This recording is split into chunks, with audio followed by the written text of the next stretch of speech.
Hello, everyone. Charles Cannon, Certified Financial Planner here. Today, we are commenting on what the Fed and Chairman Powell told us. What they told us is that during 2024, we can expect 3 rate cuts, which would probably begin sometime mid to late spring. So, sometime between March and May, right? Now, one of the issues we see is that the market has priced in already 6 rate cuts during 2024. So there's a disparity there. What does that tell us? It tells us to continue to proceed with caution, folks.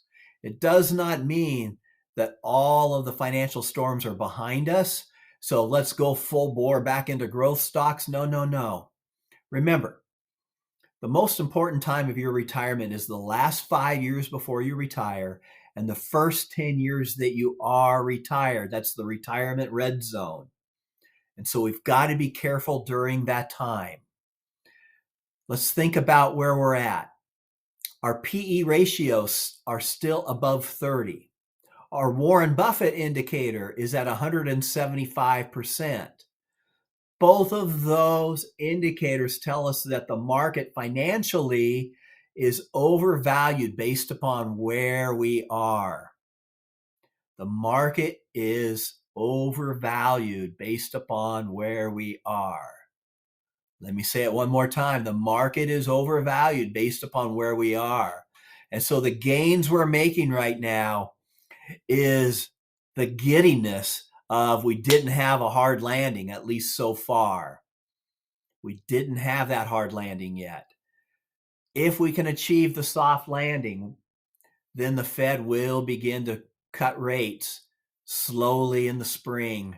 Maybe we'll get one more in summer, one more in fall, and maybe we don't get inflation taking a jab up when they start to do that, so they don't have to re-raise, right?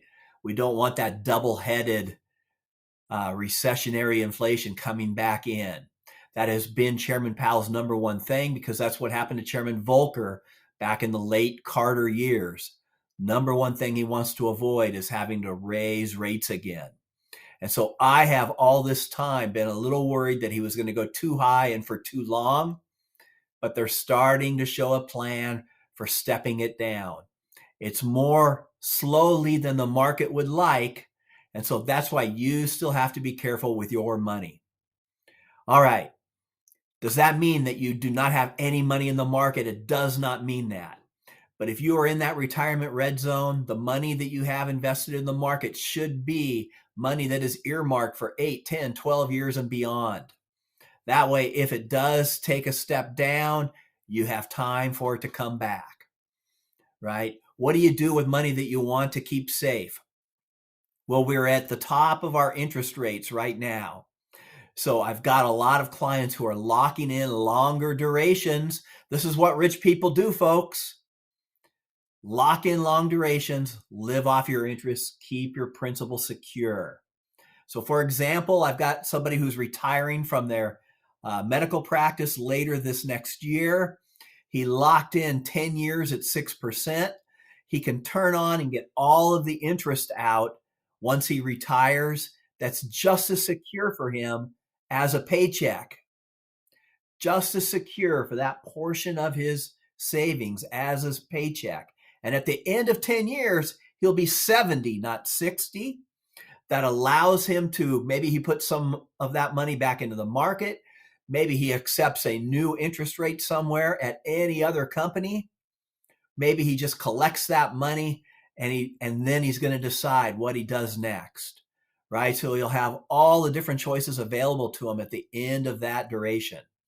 But even if you think a shorter duration is better for you, 5 years or 7 years, you can find rates that approach that 6% and probably will allow the interest to come out to you. So protect your money in the short term, invest for the long term, but be wary of the economic signals that are still in front of us, such as the high PE ratios and the high Buffett indicator number. This is Charles Cannon, Certified Financial Planner for the Lifetime Income for You channel. Just like for my doctor, with that 10 years at 6%, that's going to give him great lifetime income. Remember, lifetime income is the most important part of your retirement. Next week, we're going to talk about some of the ways that you can avoid financial hardship if you have longevity care in your future. Have a great day and a great holiday season. Bye now.